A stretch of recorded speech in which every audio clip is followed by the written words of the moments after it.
Hi, hello, నమస్తే మిత్రమా. భగవంతుడు తన భక్తులను ఎన్నో రకాలుగా పిలుస్తాడు. కానీ మనకే వినబడినట్లు మన పనిలో మనం నిమగ్నమై ఉంటాం.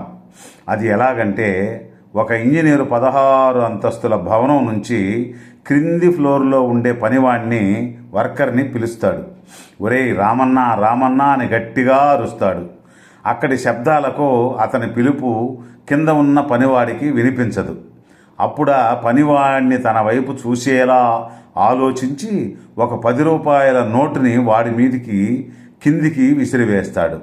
అయితే తన మీద పడిన 10 రూపాయల నోటు తీసుకుని తన జేబులో వేసుకుని అది ఎక్కడి నుండి వచ్చిందని కూడా ఆలోచించకుండా తన తలని పైకెత్తి కూడా చూడకుండా తన పనిని చేసుకుంటూ పోతాడు. దాంతో మరలా ఆ ఇంజనీరు ఈసారి 500 రూపాయల నోటుని అతని పైకి విసిరేస్తాడు. ఆ నోటును కూడా ఎత్తుకొని తలని అటు ఇటు కానీ పైకి కానీ చూడకుండా తన జేబులో పెట్టుకుని తన పని తాను చేసుకుంటూ ఉంటాడు. అప్పుడు ఆ ఇంజనీరుకి ఒళ్ళు మండి ఇలా కాదని ఒక చిన్న రాయి తీసుకుని ఆ పనివాడికి తల మీద గురి చూచి విసురుతాడు. ఆ రాయి దెబ్బతిన్న పనివాడు రాయి ఎవరో విసిరాసని కోపంగా అబ్బా అంటూ తల ఎత్తి పైకి చూస్తాడు. పైన ఉన్న ఇంజనీరు కనిపిస్తాడు.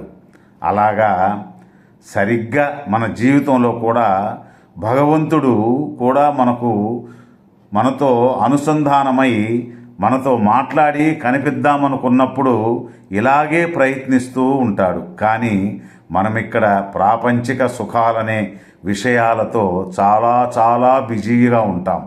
అప్పుడు ఆ భగవంతుడు మనకి డబ్బు, కీర్తి, పదవి, ప్రతిష్టలు, బంధాలు, ఐశ్వర్యం అనే బహుమతులు చాలా ఇస్తూ ఉంటాడు. అప్పుడు ఆ భగవంతుడి వైపు ఒక్కసారైనా చూస్తామేమో అని. కానీ మనం మాత్రం భగవంతుడిచ్చిన వాటిని చక్కగా తీసుకొని వాటితో ఆనందంగా కాలాన్ని ఎంజాయ్ చేస్తూ ఉంటాం. కానీ వాటిని మనకెవరు పంపారని అన్న విషయాన్ని మాత్రం పట్టించుకోం. కనీసం ఆ భగవంతుడిగా మనసులో కూడా కృతజ్ఞత చెప్పుకోం. పైగా అవి మన తెలివితేటలు, అదృష్టం బాగుండి మనం చాలా లక్కీ అంటూ మనసులో మనమే మురిసిపోతాం.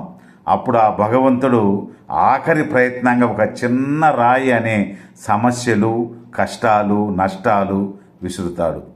అప్పుడు ఆలోచించి ఎవరు విసిరారు దీన్నని తలపైకి ఎత్తి చూసి అప్పుడు ఆ భగవంతునితో అనుసంధానం అవడం ప్రారంభిస్తాం. వెంటనే పూజలు, వ్రతాలు, దేవుడా రక్షించు అని శరణు వేడి నీకు ఏ మొక్కు ఉందో అది తీర్చి నీ హుండీలో డబ్బు వేస్తానని కష్టాలలో ఉన్నప్పుడు భక్తులుగా మారడం అనేది వ్యాపారిక భక్తి అవుతుంది మిత్రమా.